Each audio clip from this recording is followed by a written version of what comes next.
Yes, don't judge me for making a video in my car. I have some thoughts I want to share, and I don't have a lot of time today with all the different appointments and things going on and kids needing to run around to this and that and the other.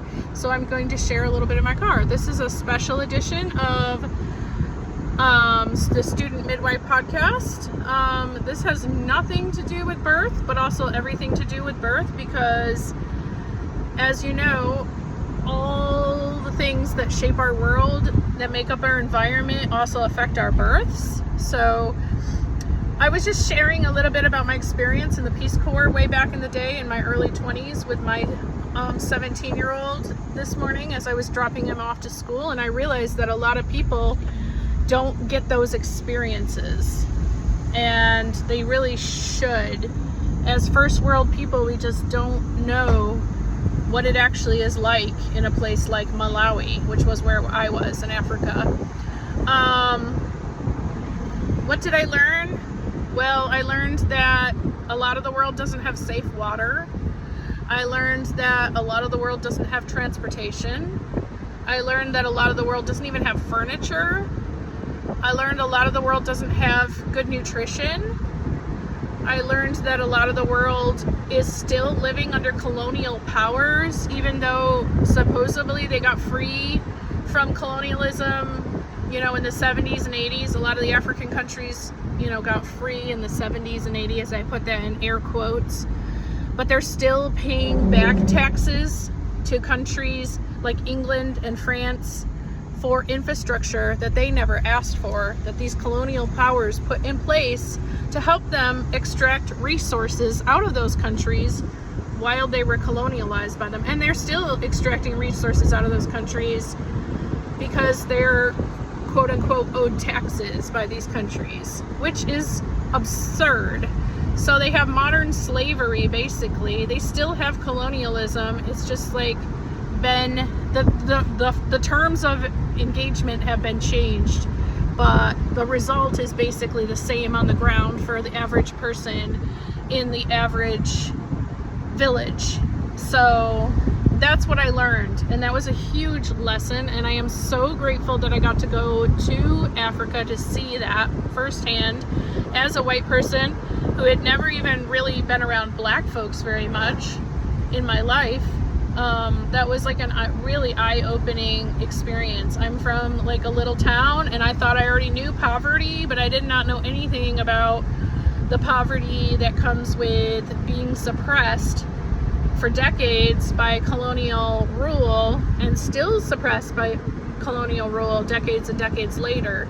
So that's just my little thought. This is just my little short bonus episode for you today. So if you have not traveled to a developing nation, or you have not lived with the natives in a developing nation, and even I want to go as far as to say if you've gone with a church group or something, you haven't had that experience that I am talking about. Oh, I mean, maybe you have it with a church group. I don't know.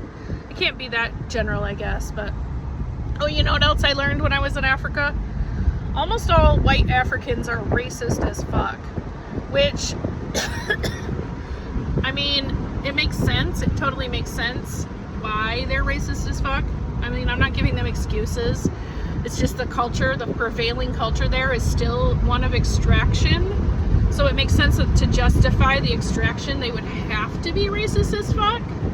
But that's just what I ran into when I was there. Of course, not all white Africans are racist, but whew, I really, if you want to experience really devastating racism in a way that you might see it in certain parts of Louisiana or Mississippi in the United States, but other than that, we don't see it the way I saw it in Africa. I feel like they are very blatant about their racism. They don't even have to try to hide it, because it's assumed that if you're talking to another white person there, that they are also as racist as you are. So it was really a strange experience to be coming from. I had just lived in a dorm with a bunch of black folks. My first experience really living with black folks in downtown Pittsburgh, Pennsylvania. that was eye-opening too, to go from that to middle of nowhere Malawi, Africa, and run into other white folks and realize just how racist some white folks really are, especially in Africa, was mind-blowing to me.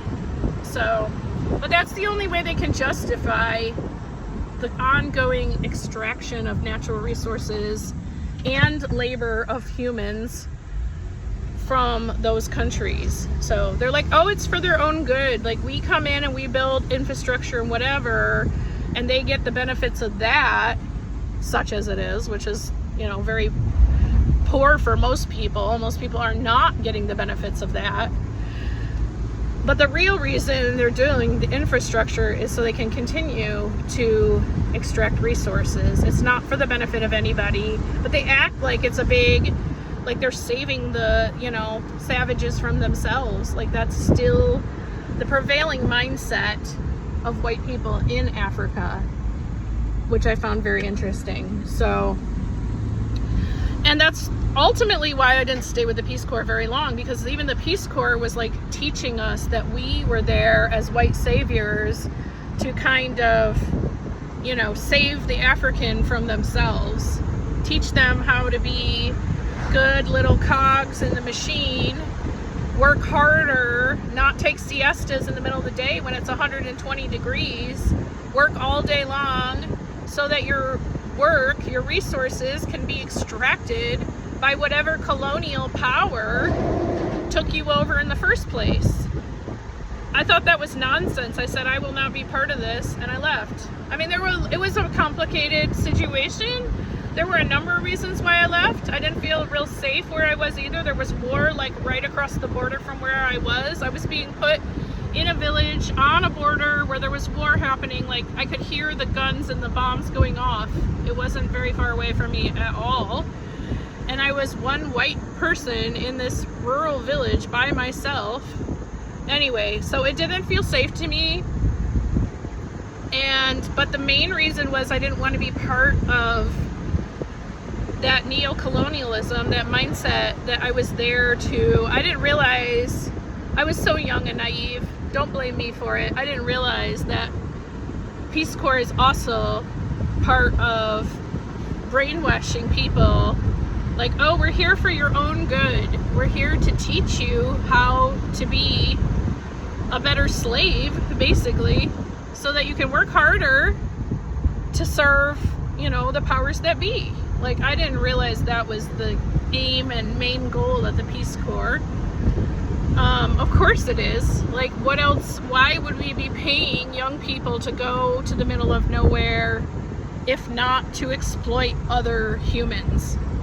So, those are my rambling thoughts for the day. I told my 17-year-old, he was kind of chuckling listening to me, like, what are you rambling about, Mom?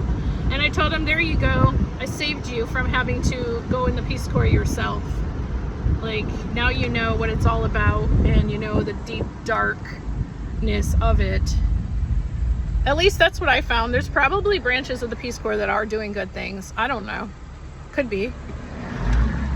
But what I found was it was a bunch of neo-colonial nonsense, and they were trying to spread the gospel of whiteness, basically, to people that didn't want it.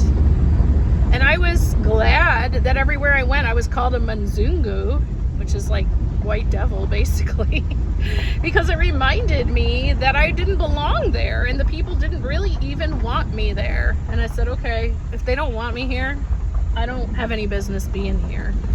And that's really the truth. Like, they didn't want me there. They didn't want the Peace Corps there. They didn't want to be told that the way they live is not correct when they've lived that way for millennia. I mean, their culture has been completely demolished by white supremacy colonial powers. But yeah, they didn't want Peace Corps people there. They're like, well, if you're here with something useful besides ideology, if you had like a way to drill us wells for clean water, or you had like money for our kids to go to school, you had shoes for our children, like those would be useful things. Vaccinations, medication. But you're just coming here telling us that we don't live right? What the fuck? We don't want that. Get out of here, you know? That was the prevailing feeling I got, and that makes complete sense. Especially when most of their interactions with white people is that of like a master and a slave. Because, yeah. Because I was in the country of the Afrikaners, you know? So, if you don't know about the Afrikaners, you should do some homework. Oh, I've got a book recommendation. Speaking of Afrikaners, there's a really great book. It's long, and it is a bit boring in places. I had a hard time struggling through parts of it, but the overall message of the book is really interesting. It's called The Power of One. I highly recommend it. It is written by an Afrikaner who obviously saw the problems and was not racist and could see, you know, where all those feelings came from in his own body and mind, and also, you know, why black folks feel the way they do about white folks in Africa as well, because of the racism. So yeah, The Power of One. I forget the name of the guy. He's got a real Afrikaner's name though. So you should be able to, if you find, you know, a book called The Power of One and it's got a real Afrikaner's name, that's it. So it's a novel, so it's entertaining too, but it also it teaches about like why the complex relationship between black and white people in Africa and what that is like and what that is all about, why there's so much hatred and mistrust and fear and like just blatant racism to this day, and why that hasn't really changed all that much, unfortunately. So, yeah, that's it. I hope you have a good day. I hope the weather is beautiful wherever you are, and you are not being trampled under a colonial power, under the boots of colonialism, somehow. I hope you're free wherever you are, and you're enjoying your day. Bye.